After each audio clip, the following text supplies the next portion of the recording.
Let us begin with President Moon Jae-in's state visit to China. The top office confirmed he will not only travel to Beijing, he will cover some 2,000 kilometers from the Chinese capital to another very significant destination. Hwang Ho-jun zooms in on the itinerary of the Liberal leader's tour 4-day trip. There's no doubt President Moon's state visit to China comes at a difficult time, says the Blue House, but it is a monumental and necessary undertaking to normalize relations between the two countries after a long diplomatic row over Seoul's deployment of the THAAD system and Beijing's retaliation against it. The two countries reached an agreement in late October to set aside their differences, and according to the deputy director of Seoul's National Security Office, the event will be a chance to focus on the future of Seoul and Beijing's relationship. Presidents Moon and Xi will evaluate the past 25 years since Seoul and Beijing established diplomatic relations in 1992, but also discuss ways to cultivate a future-oriented strategic partnership while reinforcing exchanges and cooperation in various areas. The day after President Moon arrives in China, an official welcoming ceremony will be held at the Great Hall of the People, which will be followed by an expanded summit and then a small-scale bilateral summit with Chinese President Xi Jinping. This will be the third summit meeting between the two heads of state since the South Korean leader took office in May. The first two were on the sidelines of the G20 summit in Hamburg, Germany, and then the APEC summit in Da Nang, Vietnam. The two leaders are expected to discuss ways to peacefully resolve the North Korean nuclear issue. Moon's trip to China comes 2 weeks after Pyongyang launched an apparent intercontinental ballistic missile on November 29th, resuming its missile provocations after a 75-day hiatus.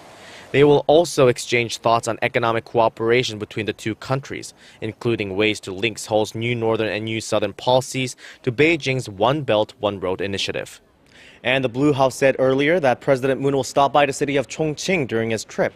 It's a place that not only holds historical significance for Korea as a site of the nation's provisional government during the Japanese occupation, but also the linchpin of President Xi's policies focused on China's economic cooperation and development. With South Korea and Japan as North Korea warns that war is on the way. Let's get right to Amy Kellogg, who is live for us in Milan with the very latest on that. Good morning, Amy. Good morning, Heather. Well, this isn't the first time that North Korea has threatened this. And of course, when the idea of a possible naval blockade was floated to keep banned goods from reaching North Korea, Pyongyang said that would be, quote, yet another declaration of war. So this isn't new. And these were the drills that took place on the Korean peninsula last week between the U.S. and South Korea. Now, this week, missile tracking exercises are taking place between Japan, South Korea, and the U.S. In response to last week's exercises, North Korea said this meant that, quote, the outbreak of war was an established fact. Here's the U.S. ambassador to the UN. If North Korea attempts to threaten or do anything to destabilize us or our allies, we absolutely will utterly destroy them. Of course, North Korea has been testing missiles with increasing intensity this year. Yesterday, 2 tectonic tremors were detected in North Korea, believed to be aftershocks from its declared H-bomb test in September. Yesterday, we got a glimpse of Kim Jong-un up on Mount Paektu, said to be a sacred place because it was the birthplace of the original North Korean dictator, Kim Il-sung, though in fact he was born in the Soviet Union. Now, finally, Heather, the anti-nuclear weapons group that won the Nobel Peace Prize this year and was given that prize yesterday had a very grim warning, saying the total destruction of humanity by nuclear weapons was just one impulsive tantrum away. Heather. The Pentagon says the United States is, quote, well postured to deal with a possible SLBM launch by North Korea. Now, the remarks come amid reports that Pyongyang's submarine launched ballistic missiles where the SLBM program is advancing. A spokesperson for the Pentagon said that while he cannot comment on specific intelligence regarding North Korea, the U.S. is, quote, watching them closely. He added that Washington remains ready with South Korea and Japan to counter any threats from North Korea. And in regards to the ongoing trilateral missile tracking exercise between Seoul, Washington, and Tokyo that went underway on Monday, the spokesman said it's intended to maintain readiness against North Korea while also making sure that the allies can communicate and employ the necessary capabilities to counter such threat. Fox News foreign policy analyst Karen Skinner. She is the director of the Institute for Politics and Strategy at Carnegie Mellon University and Hoover Institution Research Fellow. Karen, good to see you on the program once again. Welcome back. Thank you. You just heard Lindsey Graham. Do you agree with that view on this? Absolutely. Preemption is becoming something that we have to think about a lot more carefully and daily, but it's not where we want to be. But the fact of the matter is that the nuclear blackmail that the North Korean regime is trying to impose on the United States is something we cannot ignore. And that's why the recent air drills that are taking place by the United States and the government in Seoul are so important because they show the quality and the quantity of U.S. military prowess in the air.